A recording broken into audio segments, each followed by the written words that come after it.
Hello and good evening, everybody, and I'd like to welcome everyone back to tonight's episode of Album Rant. And tonight I am going to return to the world of Iron Maiden, who I actually have not talked about in quite a while. But anyways, you know who these guys are, new wave of British heavy metal artists. And I'm going to talk tonight about their fourth studio release entitled Peace of Mind.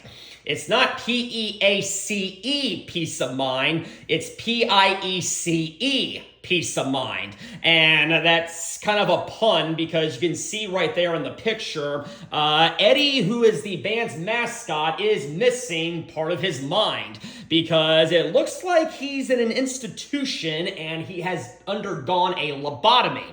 So, sick, twisted, and I love it. But believe it or not, these guys actually do date back further than you might think they do. They actually go all the way back to the year 1975. And they were formed by bass guitarist Steve Harris, and he had just gotten out of a previous band, and he was starting to form a new musical act. And the title of the band was actually a tribute to the novel The Man in the Iron Mask by Alexandre Dumas. I think I said that correctly. He's a French novelist. He's the guy who wrote The Three Musketeers and The Count of Monte Cristo, which is one of my favorite novels ever, but that's where the name of the band came from. Now, this original lineup was unfortunately very short-lived. Steve Harris did recruit a guitarist by the name of Dave Murray, who is still with the band today, which I find very impressive, along with a lead vocalist by the name of Dennis Wilcock, who was apparently a very big Kiss fan and would even kind of sort of rip off some of their antics on stage, such as spitting blood. Okay? Iron Maiden would later find their own gimmicks, but okay, you do you. But unfortunately, this lineup did not last very long because Harris temporarily disbanded the band in 1975. But later, they did reform it, and Dave Murray and Dennis Wilcock came back. And by the year 1977, they recruited another member by the name of Bob Savage. But he was allegedly let go for some rather embarrassing stage antics, such as pretending to play his guitar with his teeth. It is completely obvious he is not playing his guitar with his teeth. And on top of that, tensions were starting to arise between Wilcock and Murray. And Wilcock did convince Steve Harris to fire Dave Murray. And they did put together a new lineup or another lineup. And this time it included a keyboardist. But Steve Harris decided that a keyboardist really didn't suit the sound that they were going for. So they later ditched the keyboardist. They would later decided they did need a keyboardist in the years 1986 and 1988, but for the time being, 1977 was just too early for a keyboardist. However, in 1978, Dave Murray rejoined and Dennis Wilcock later left shortly after that. The band then later recruited a drummer by the name of Doug Sampson, and so now the lineup is Steve Harris, Dave Murray, and Doug Sampson. The last thing they needed was a lead vocalist, and they found that in Paul Di'Anno, who had kind of a low, somewhat sort of raspy voice, and it was good for what it was, but back then, they really had more of a punk sound to them, more of a punk rock sound to them. And I think Paul Di'Anno's vocals really complemented that style a lot better than what the band would later evolve into. So after that, they recorded and released their very first demo EP entitled The Soundhouse Tapes. Now, this thing is somewhat of a collector's item. I do own it on vinyl, however, I have the remastered re-release edition, which has a lot of bonus tracks, which I am really appreciative of. But that original press, it goes for like hundreds and hundreds of dollars on eBay, which I was just not willing to fork over, because I would imagine the sound quality would not be all that good. But the original songs on that Soundhouse House Tapes EP were the song Iron Maiden, a song called Invasion, and a song called Prowler. There was also another track called Strange World that was recorded during the sessions, but Steve Harris left it off the EP because he allegedly was not satisfied with it. It was later re-recorded for their first album, so I guess he was satisfied with the re-recorded version, but that initial demo, he was apparently like, not doing that. So, going forward, after that, they did go through some more lineup changes. They did decide once again they needed 2 guitarists, and Dave Murray recommended his childhood friend by the name of Adrian Smith, but he declined to join the band, and instead they went with someone by the name of Dennis Stratton. Doug Sampson also unfortunately left the band and was replaced by ex-Sampson drummer Clive Burr. So now they were ready to record their very first studio release entitled Iron Maiden, released in the year 1980. And I believe this is one of the greatest debut albums out there. I really love it. It had some classic Iron Maiden tracks, and many of which are still played today in concert, such as Prowler, Remember Tomorrow, Running Free, Phantom of the Opera, Transylvania, Strange World, yes, re-recorded, Charlotte the Harlot, and of course the title track, The Iron Maiden. And funny enough, every song off the Soundhouse Tapes EP was re-recorded for the first album, the self-titled album, except for Invasion. Well, Dennis Stratton left after that first album, and then Adrian Smith finally did join the band, and they recorded their second album, recorded in 1981, entitled Killers. I'm not going to talk too much about this one because I have reviewed it before on Album Rant, but it does have some other very classic Iron Maiden tracks, such as The Ides of March, Wrathchild, Murders in the Rue Morgue, Another Life, Genghis Khan. Ugh, sorry, I messed that up. What else do we have? Prodigal Son, the title track, Purgatory, Drifter, and I think I'm missing a couple, but it's okay. But, Paul Di'Anno, apparently he was getting into some substance abuse, and he was let go after the Killers album and replaced with another ex-Sampson member by the name of Bruce Dickinson, also known at the time as Bruce, okay? And then they recorded their third studio release, their third studio album, and released it in 1982, and it was called The Number of the Beast.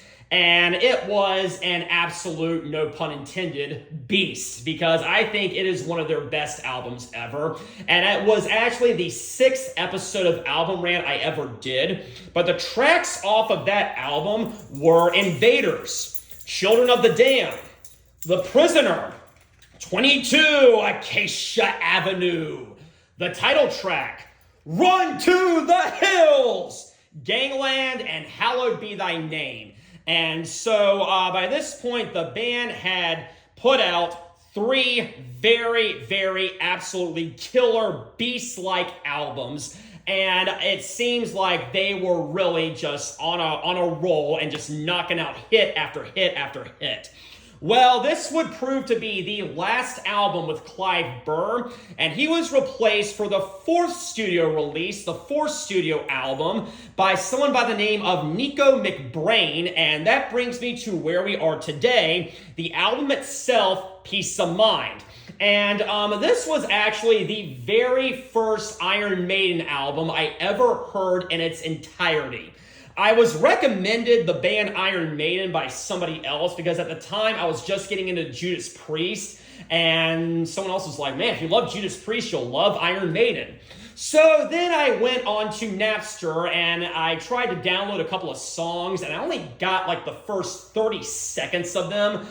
This was back in the days where you had dial-up, you had to plug a cord into the wall, and you had to hear that little sound, however you say it. and my internet was pretty bad, and a lot of times these songs just cut off before they were done downloading. But I got like the first little intro to the song Alexander the Great. You know, my son, ask not thyself for another kingdom, for that which I leave is too small for thee. I think I said that right. And I also got the first 20 seconds or so of the song Fear of the Dark. Now, Fear of the Dark has a much more polished sound to it than what I'm about to review. So at the time I was like, wait, is Iron Maiden really that good? This doesn't sound like it has much of a punch to it. Now, of course, Fear of the Dark is one of their most well-known hits, but I'm just saying, in comparison to their early work, the Fear of the Dark album has a much softer sound to it. Now, before you all say it, I just said that I downloaded some songs off of Napster, Alexander the Great and Fear of the Dark. Before you say anything, those two songs are off the album Somewhere in Time and Fear of the Dark. I have bought both of those albums on CD twice. I have bought Somewhere in Time on vinyl, and I have paid to see these guys 6 times in concert. So in the words of one of my haters, piss off. Now, let's go ahead and see what we have here inside the actual record. We have the band right there about to enjoy a feast, a very, very healthy diet of mind that you see right there. Over here, we have some lyrics right there, which I'll get into in a second. And it looks like they're kind of going in for a medieval kind of theme, which makes sense. This was produced by Martin the Wasp Birch, who is also very well known for his work with Black Sabbath and Whitesnake and Rainbow and some other artists I like, but those are the ones he's most well known for. Now, coming back over here, we have the back. We have the lineup right there: Bruce Dickinson, Dave Murray, Adrian Smith, Steve Harris, and Nicko McBrain. And all of these guys are still with the band. We still have this lineup plus another guitarist who I may talk about one day. So now we come right here to side number 1. And it kicks off with Where Eagles Dare. Now, this is the very first album with Nicko McBrain, and man, he makes a statement right out of the gate. It starts off with his drumming.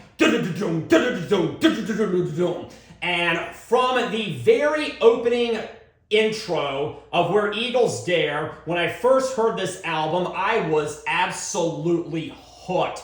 This has a very fast pace to it. And oftentimes songs go through a bunch of meandering sections. It goes from one section to the next to the next. We have a verse, then a chorus, then a verse, then a chorus, then an interlude, then yada, yada, yada.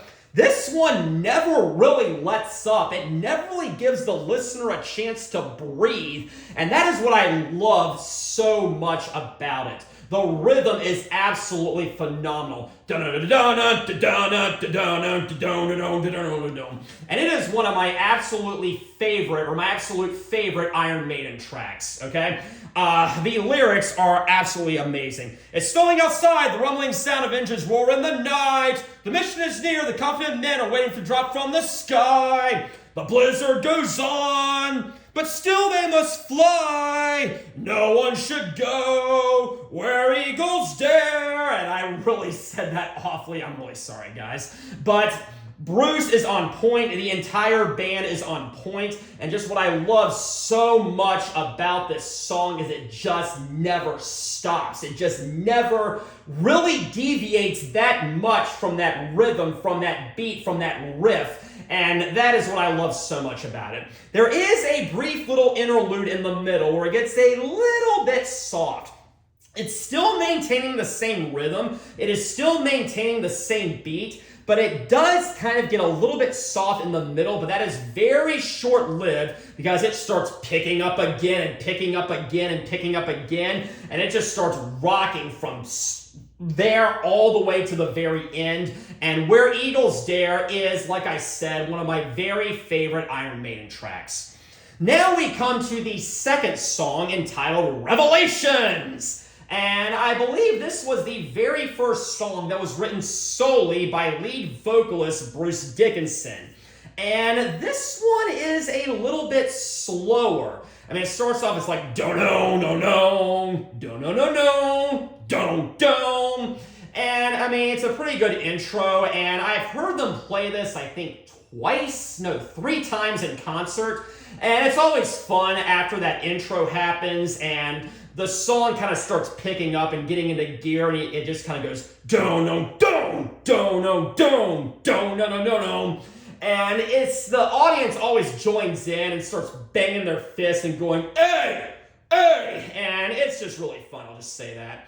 As for the song itself, it dives a lot into religious themes, which would be recurring concepts throughout the discography of this artist, and I definitely get that and everything, but it's kind of soft and it's kind of slow, and I'm not quite sure if it's really what I'm looking for when I listen to Iron Maiden. Don't get me wrong, it's still very heavy. It is still very much a metal song, but it's it's not as good as Where Eagles Dare, I'll say that at least.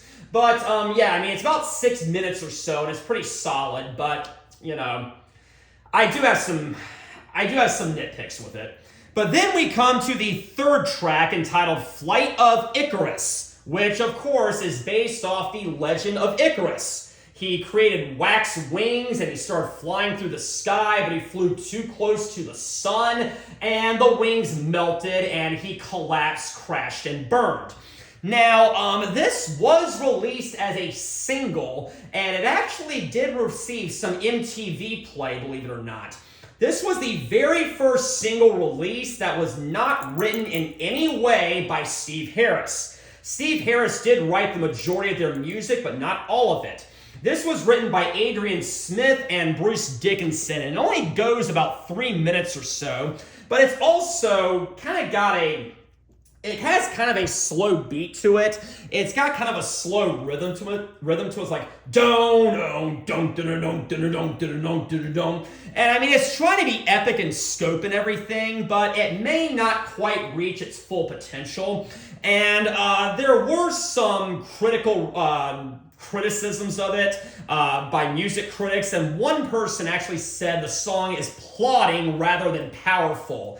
And I can kind of see that because, like I said, it's trying to be very, very epic in scope, but it doesn't quite reach the height as some of their other material, no pun intended. Now, this one, Steve Harris apparently did not care too much for it, and it was actually not played in concert at all from the years 1986 to 2018. That is, correct me if I'm wrong, 32 years. I did hear it on the Legacy of the Beast tour. I heard it twice. That was where they brought it back, and it was a pretty welcome addition, and it has been a fan favorite for quite a while. But apparently Steve Harris just did not want to play it in concert, and okay. It also does not appear on many of their greatest hits compilations. I mean, it does appear on Edward the Great, but the Best of the Beast does not have it at all, which as a kid I was kind of shocked about also because I thought it was one of their biggest hits, but apparently not. So yeah, that's kind of the story behind Flight of Icarus. But then I think the side at least closes out very well with Die With Your Boots On. This is another song that delves heavily into war themes, and this one is really, really fast, and it really just comes swinging out of the gate. It goes don't. I think I did that correctly. Whatever. But like I said, it's very, very fast, and I really do like the chorus. It's like, no point in asking when it is. No point in asking who's to go. No point in asking what's the game. No point asking who's to blame, cause if you're gonna die, you're gonna die. If you're gonna die, you're gonna die. If you're gonna die, die with your boots on. If you're gonna die. Yeah, I really do kind of like it, but all things considered, have everything said and done, Where Eagles Dare is most definitely my favorite song from side number 1, and it was really no contest. Side 1 is pretty strong for the most part, but Where Eagles Dare just absolutely obliterates everything on this side, and I will stand by that. So now we come to side number 2. And it starts with a song that a lot of people associate Iron Maiden with, and that would be The Trooper. And that is one of the very few songs that they have played every single time I have seen them live. I saw them in 2008, 2012, 2016, 2018, 2022, and 2024. And this one, it also comes swinging right out of the gate. It starts off, it's very, very fast, and it's also another song that doesn't let up from beginning to end. Now, guys, this is considered to be one of the greatest, I have heard people say that this is the greatest metal song ever written. I like it. I really do. I do not think it is the greatest metal song ever written. I do not think it is the greatest song from the new wave of British heavy metal. I do not think it's the greatest song from Iron Maiden. I do not think it's the greatest song by Iron Maiden off of Peace of Mind. Is it the greatest song by Iron Maiden off of Peace of Mind Side 2? Maybe, possibly, but yes, this is another one that really does delve into war themes, and during live in concert, Bruce comes out in his British red coat uniform. I guess that's what he's wearing. I could be mistaken. I'm not sure what war he's trying to represent.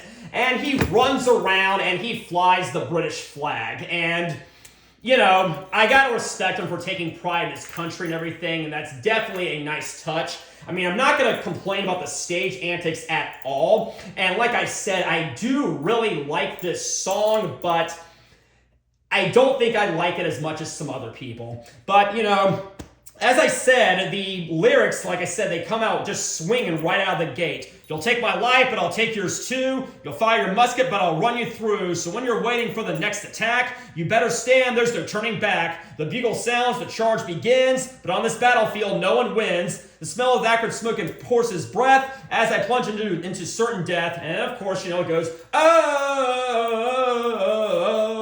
oh, and it's got a very galloping feel to it, which I also do kind of enjoy, much like Run to the Hills off of Number of the Beast. But yes, The Trooper is a good song. I just don't think it's the greatest ever written. Now we come to Still Life, and this actually contains a hidden message at the very beginning. It contains Nicko McBrain saying something in reverse. He actually said, apparently, what host said the ting with the 3 bounce, don't meddle with things you don't understand. I think I said that correctly. So he said that, and then they played it in reverse. Apparently, this was kind of taking a jab at critics who accused the band of backwards satanic messages, which really became apparent off the from the previous album, Number of the Beast, which had a song where they frequently talked about the number of the beast. Okay? Now, this one, it's a little bit, starts off a little bit slower, a little bit softer, but it really does start to pick up. And another kind of fun little trivia fact about this album, it does not have a title track, but the phrase Peace of Mind is incorporated into the lyrics of Still Life, and so that is actually kind of interesting. So yeah, Still Life, pretty decent track. I wish they would play that one more. However, guys, we now come to the song Quest for Fire, which I believe was written or intended to be the title track to a soundtrack of a film of the same name. And I just gotta say, right from the beginning, we start off on very questionable territory. The opening lyrics are, in a time when dinosaurs walked the earth, when the land was swamp and caves were home, in an age when prized possession was fire, to search for landscapes men would roam. Okay, this may just be the geologist in me, but these lyrics seem to be implying that dinosaurs and men lived at the same time period or in the same time. They didn't. They were separated by over 60 million years of evolution. This is not the Flintstones, guys. This is apparently supposed to be a very epic and very momentous film and song by a very epic metal band. That's just bordering on self-parody, in my opinion, and the song itself, I'm not too big of a fan of. The chorus, kind of like Flight of Icarus, it's trying to sound very powerful and very epic in scope, and I just don't think it quite reaches that level. And as I said, this song is really bordering, as I should say, on self-parody, which I really hate to see, so I kind of wish they left the song off the album. It's only about 3 minutes or so, so it really would not have been too big of a loss. Things do pick up a little bit on the 8th track, Sun and Steel. This one is pretty by the books, pretty by the numbers. It's pretty fast, a pretty standard rocker, and, you know, I kind of do like the chorus, you know, sunlight falling on your steel, death in life is your ideal, life is like a wheel. And, you know, it's pretty catchy, got a pretty good rhythm, and something I did not mention before that I really should have mentioned, the sound on this album is absolutely perfect, okay? Nicko McBrain, his drums add a new layer that was not present earlier, which I really do enjoy. And of course, everyone else is on their A game, and we've got a very, very slick yet mighty and powerful metal sound, which is really, really awesome. But then it closes with the song To Tame a Land, which I feel is kind of the counterpart to Hallowed Be Thy Name, which was from the previous album, Number of the Beast. I meant to mention earlier, I feel like Revelations is the counterpart to Children of the Damned, which also came off of Number of the Beast and was the second track. This one is apparently based off the novel Dune by Frank Herbert, I believe. Yeah. And if you've ever read that novel, I read it last summer. It is quite the ride, I'll say that. It is some pretty bizarre stuff, and it's really been made popular recently by the 2 movies that have come out. There's been part 1 and part 2, and they both cover the first novel. And it's kind of really become a mainstream success because of that. I don't think I was the biggest fan of it. I think I wanted more out of it. But getting back on topic, the song To Tame a Land, I think, is a really solid Iron Maiden track. It's about a little over 7 minutes or so. So this is definitely the most extended song off of Peace of Mind. Starts out kind of slow. It's got a very moody and very dark feel to it, but I really do like it. But then, of course, after that, it starts picking up a bit. The band comes in, and it's got a very nice punch to it. It's like, and I don't know the lyrics to this one, but yeah, I mean, it's solid. It's a really, really great track. But then, of course, much like Hallowed Be Thy Name, we have kind of a very soft interlude about halfway through the song, and it gets very soft, but very dark and very murky. And then just like Hallowed Be Thy Name, it starts picking up right after that, and it just starts exploding. Now, I don't think this one grabbed and gripped me the way Hallowed Be Thy Name did. I'm just being honest, but it is very epic in scope, and I think it is a good closer, and I think it is a very good extended epic number by Iron Maiden. And of course, we have a little outro at the end. And basically, we have some dueling guitar work from Adrian Smith and Dave Murray. And I think that was a very nice touch. And then it closes out with that very soft and melodic intro that we had at the beginning. And To Tame a Land might actually be my favorite song from side number 2. I know some people may not really like the fact that I didn't give it to the Trooper. Again, this is my personal opinion. If you disagree with me, please politely express your opinion in the chat. I really do appreciate that. I love the dynamics and the back and forth. Just make sure you keep it respectful, but I'm sure I ticked off some people. So anyways, that is going to conclude my review for Peace of Mind. Is this a good album? Yes, it is. I definitely believe this is a good album. It was my first Iron Maiden album ever. It holds a special place in my heart. This is a very metallic and hard-rocking album, and I do recommend it. Is the songwriting the strongest Iron Maiden has ever had? No, but that doesn't mean it's bad. It's definitely still one of my favorites, and I do recommend it. So anyways, thank you all very much for joining me this evening. Well, will I be back next week? That is going to remain a mystery, but until then, have a very pleasant evening.